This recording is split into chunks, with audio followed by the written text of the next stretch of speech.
गंगा माँ है।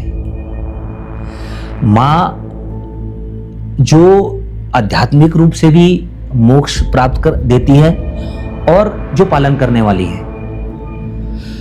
ये गंगोत्री से निकली हुई माँ गंगा जिन जिन स्थलों पे जाती है वहां लोगों का पालन पोषण करती है। वो असंख्य जीवों की प्यास बुझाती है। वो असंख्य जीवों को, मनुष्यों को भोजन उपलब्ध कराती है। वो पर्यावरण की रक्षा करती है। क्या नहीं है। जब ये व्यक्ति को जीवन दे रही है, इसके बिना तो हम अपने जीवन की कल्पना कर ही नहीं सकते। और जो जहां जहां से मां गुजरती है, इसकी जो सुरम्य वादियां हैं, इसके तट पर एक बार आदमी अगर ध्यानस्थ हो जाए तो उसको पता ही नहीं चलता कि मैं कहां हूं। उसको पता लग जाता है कि वास्तव में जीवन क्या है। मरने के बाद अस्थियां मां गंगा की गोद में प्रवाहित की जाती है। तो इसका आशय यही है कि जो जीवनदायिनी है उसकी गोद में, जो मिट्टी है जहां से पैदा हुई, उसी की गोद में हमने अपने को समर्पित कर दिया। तो गंगा ये है। गंगा के बिना हिंदू संस्कृति, सनातन संस्कृति अपने अस्तित्व का आकलन ही नहीं कर सकती है। उसके बिना हमारा अस्तित्व भी नहीं है।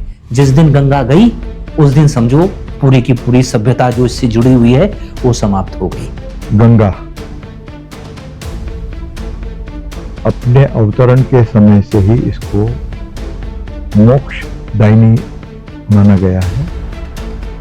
और मुझे लगता है कि संसार में या भारतवर्ष में ये जो मान्यता है, जो सदियों से चली आ रही, परंपरा से चली आ रही है, तो इसको सबने एक तरह से आत्मसात कर रखा है। किसी से भी आप बात करेंगे तो गंगा जो है उनके लिए पवित्रतम नदियों में से अकेली नदी है। शास्त्रों में ऐसा बताया गया है कि भगवान राम के समय से ही तमाम तीर्थों पर तीर्थ पुरोहित बसाए गए, क्योंकि जब भगवान राम जी को रावण था तो ब्राह्मण, ब्रह्म हत्या लग गई थी। ब्रह्म हत्या लगने से जिस समय उनका राज्याभिषेक हुआ और उन्होंने ब्रह्म भोज करवाया, सब ब्राह्मणों ने भोजन करने से मना कर दिया। आश्रमों से ब्राह्मणों के बालक लाए गए, उनको भोजन कराया गया, लेकिन जब वो अपने घर गए, घर वालों ने उनका तिरस्कार कर दिया। समस्या विकट हुई। तब भगवान जी ने कहा तुम्हारा तिरस्कार नहीं होगा, तुम्हारा तो पूरा विश्व सम्मान करेगा। तत्कालीन जितने भी वो सैकड़ों हजारों की तादाद में बालक थे ब्राह्मण, उनको विभिन्न तीर्थों पर स्थापित करके तीर्थ की मर्यादा, इसलिए केवल प्रभु को कहते हैं मर्यादा पुरुषोत्तम राम। उन्होंने उस समय से मर्यादा का व्यवस्था करी और तत्कालीन तब से ही तमाम तीर्थ पुरोहित अपने अपने क्षेत्रों में अपने तीर्थ की पूजा, अपने तीर्थ की व्यवस्था, अपने तीर्थों की आरती करते हैं। किंतु यहाँ के जो हरिद्वार के पुरोहित थे वो तत्कालीन बहुत बुद्धिमान हुए हैं। एक बार की बहुत दुखद घटना है, ये 1904-5 के आसपास की है कि गंगा जी में ही जूते के सहित वो, क्योंकि उनको रोक नहीं सकते थे, मछलियां पकड़ने का कार्य कर रहे थे। तत्कालीन यहाँ के जितने भी पुरोहित थे उन्होंने उसका विरोध किया। बहुत विषम विरोध हुआ, दिल्ली तक बात गई, कुछ पुरोहितों को गिरफ्तार भी किया गया या उन पर केस वगैरह करे गए। तो उस समय पूरे देश का हिंदुत्व का जो नेतृत्व कर रहे थे वो महामना पंडित मदन मोहन मालवीय कर रहे थे। तब उस संघर्ष को उनके हाथ में सौंपा गया और 1916 के अंदर, इस बीच में अंग्रेजों ने माफी मांगी, तीर्थों की व्यवस्था बनाई गई, लेकिन उन्होंने 1916 में कि भाई ऐसे तो काम नहीं चलेगा, कि उनको बार बार जब यहाँ की संकट आता था पुरोहित उनके पास भागते थे। ना भाई, इसके लिए तो फिर आप एक काम कीजिए, एक संस्था का गठन कीजिए।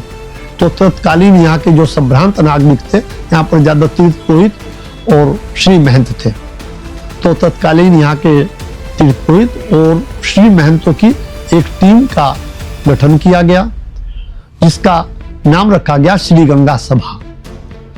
तब 1916 से विधिवत और आज 2025 तक यानी 109 वर्ष से निरंतर सभा अपनी सेवा देती चली आ रही है। उस समय यात्री कम आता था, ना के बराबर आता था। पुरोहित ही अपनी गद्दी पर एक गुल्लक रखते, उसमें जो भी पैसा इकट्ठा होता था वो संस्था को देते थे और संस्था की व्यवस्था जो सेवक, स्वयं सेवक या आरती की व्यवस्था तमाम की वो होती थी। फिर उसके बाद में गंगा जी ने कृपा करी, तीर्थयात्री बढ़ा, आवागमन बढ़ा, संस्था की भी सभी आय व्यय बढ़े। संस्था ने यात्रियों की सुविधा के लिए, तीर्थ पुरोहितों की सुविधा के लिए, तीर्थयात्रियों की सुविधा के लिए, नगर तीर्थों के लिए अपने विस्तारीकरण से तमाम साफ सफाई, धर्मशाला और भी बहुत सारी एम्बुलेंस सेवाएं, स्वास्थ्य सेवाएं, तमाम उस प्रकार के जो धार्मिक सामाजिक कृत्य हैं वो निरंतर संस्था करती आ रही है। और जो भी उसके अंदर जब जिसके योगदान की आवश्यकता पड़ती है, संस्था के वो लोग संस्था को और यात्रियों को इसके मूल 3 सिद्धांत बताए: तीर्थ, तीर्थ पुरोहित, तीर्थ यात्री। सबसे पहले तीर्थ की सेवा जो भी यात्री मात्रा रहा उसकी, उसमें तीर्थ के बाद में तीर्थ पुरोहित, कोई भी यहाँ के जो पुरोहित हैं उनको शिक्षा देनी, उनको कार्यों के संपादन तभी कर पाएंगे। तीर्थ की साफ सफाई की, तीर्थ पुरोहित की और तीर्थ यात्री की, इनका ही मूल उद्देश्य गंगा सभा का कार्य बनाया गया। देखिए, थोड़ा सा हरिद्वार के बारे में बहुत हल्का सा ब्रीफ में आपको मैं बता दूं कि जो ब्रह्मांड पुराण है उसमें इसको सप्तपुरी कहा गया है। हाँ, जो सप्तपुरियां उसमें से एक कहा गया है और उसका प्राचीन नाम जो है वो मायापुरी है। यानी हम कहें कि ब्रह्मांड पुराण में जो 7 पुरियों का उल्लेख किया गया है उसमें से एक नाम मायापुरी है और वो मायापुरी जो है वो हरिद्वार ही है। और पद्म पुराण में भी इसको गंगा का द्वार कहा गया है, हरिद्वार को। तो ये जो पुराने साहित्य हैं उसमें ये मिलता है हमको।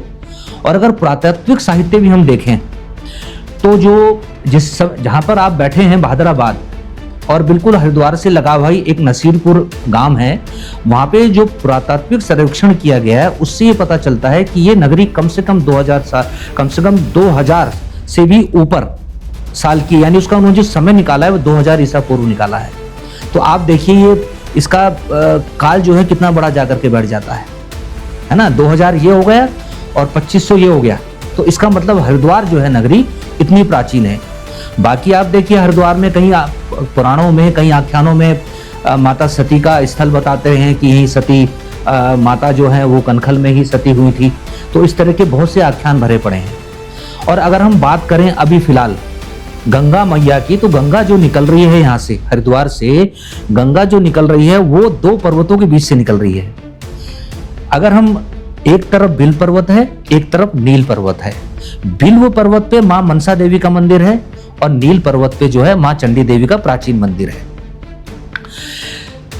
जो किंवदंतियां हैं जो पता चलती है उसमें एक बात यह कही गई है कि जो विक्रमादित्य के जो बड़े भाई थे उनको जब वैराग्य हुआ तो वो हरिद्वार में यहीं पर आए। और ये कहा जाता है कि हर की पहाड़ी के जो दाहिनी तरफ की जो पहाड़ी है वहां पे भृतहरि की गुफा है, वहां पे उन्होंने अपनी साधना की।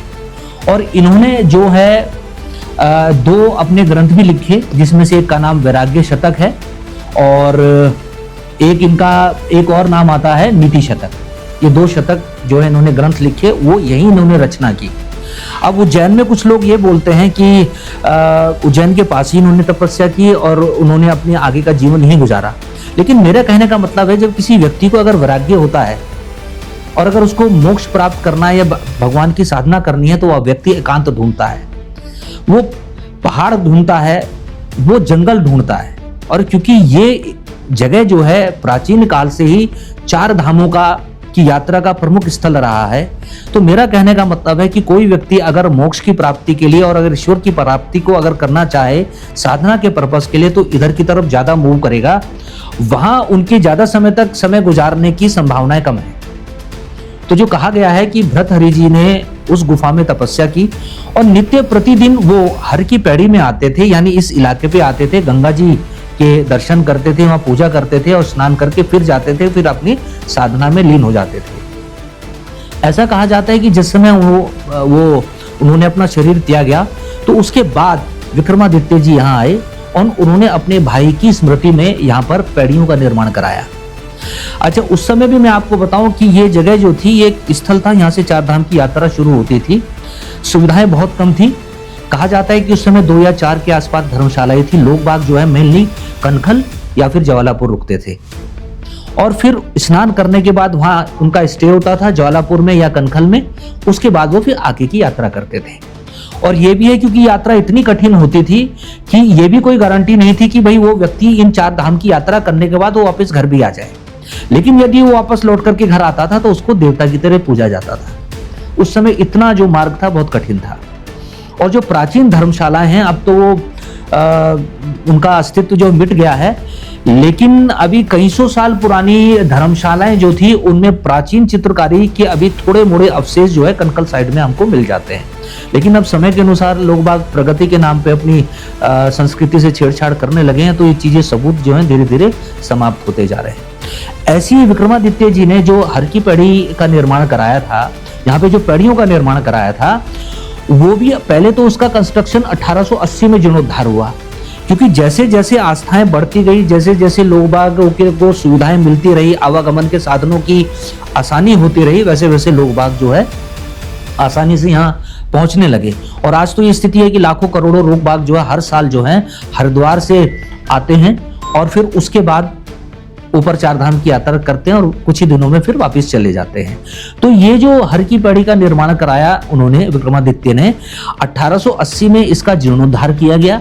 उसके बाद एविडेंसेस मिलते हैं कि 1938 में कोई आगरा के जमींदार हुए हैं हर ज्ञान सिंह, उन्होंने इसका विस्तार कराया था। तो ये जो हर की पैड़ी उस समय जो विक्रमादित्य ने बनाई थी वो उसमें दब गई। तो अगर हम ये कहें कि आर्कियोलॉजिकल कोई साक्ष्य मिले तो फिलहाल तो ऐसा नहीं हो सकता है, लेकिन ये जो सूचनाएं हैं वो हमको मिल जाती हैं। अच्छा, एक और बात भी है कि पहले ब्रह्मकुंड इसका नाम होता था, लेकिन क्योंकि विक्रमादित्य जी ने यहाँ पर आए और हर की पैड़ी का यहाँ पे पैड़ियों का निर्माण कराया, सीढ़ियों का निर्माण कराया, क्योंकि भर्तृहरि जी के नाम मांत में हरि शब्द का उपयोग होता था, तो उन्हीं के नाम से फिर ये हर की पैड़ी या हर की पौड़ी हो गया। और इस क्षेत्र का मालवा से बहुत बहुत बहुत पुराना नाता है। ये नाता तो है ही। उसके बाद जो हमारी जो टिहरी रियासत है, यानी जो गढ़वाल के राजा हुए हैं, वो भी उनका भी मालवा के साथ बहुत गहरा संबंध है। 8वीं शताब्दी की घटना है। उस समय गढ़वाल जो था वो छोटी छोटी गढ़ियों में विभाजित था, छोटे छोटे राज्यों में विभाजित था। तो उसमें ये गढ़ी हुआ करती थी चांदपुर गढ़ी। तो चांदपुर गढ़ी के जो राजा थे उनका नाम था भानु प्रताप। वो अपनी पुत्री के विवाह के लिए बहुत ज्यादा चिंतित थे कि उसको सुयोग्य वर मिल जाए। तो क्योंकि चांदपुर गढ़ी के राज्य के अंतर्गत ही बद्रीनाथ जी का मंदिर हुआ करता था, उनके अंतर्गत ही आता था, और वो बद्रीनाथ भगवान के बहुत बड़े भक्त भी थे। तो कहते हैं पंडित हरिकृष्ण रतोड़ी जी इतिहासकार हैं गढ़वाल के, वो टिहरी रियासत में भी बड़े अच्छे पद पर रहे हैं। उन्होंने ये बात कहा है कि एक दिन स्वप्न में भानु प्रताप जी को भगवान बद्रीनाथ जी के दर्शन हुए और उनकी आवाज सुनाई दी। उन्होंने ये कहा कि राजन, इस समय हरिद्वार में गंगा स्नान के लिए मालवा से सोन गोत्रीय परमार वंशीय शासक कनकपाल परमार वो आया हुआ है और वो मेरे दर्शन करना चाहता है। इससे पूर्व कि वो अकेला आए यात्रा में मेरे पास पहुंचे, और आप जो स्वयं जाएं और उनको ससम्मान मेरे दर्शन कराएं और फिर अपनी पुत्री का विवाह इनसे कीजिए। और बद्रीनाथ जी ने जैसा भगवान ने जैसा कहा वैसा ही हुआ और शादी हो गई, विवाह हो गया कनकपाल जी से। कनकपाल जी गढ़वाल के यानी उत्तराखंड के होकर रह गए। तब से यहाँ पे परमार वंश चालू हो गया। परमार से प्रमर हुआ, फिर पमार हुआ, फिर बहलोल लोधी के समय इनके वंशजों को शाह की उपाधि दी गई। तो उस समय जो टिहरी रियासत है उनके अंदर वो इस समय अपने नामांत में शाह लिखते हैं। धरती में अमृत सी बहती है गंगा माँ, मोक्षदायिनी पाप हरणी है गंगा माँ।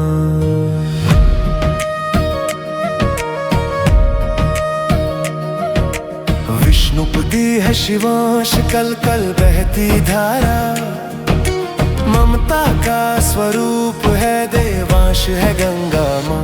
गंगा माँ गंगा, गंगा माँ गंगा, गंगा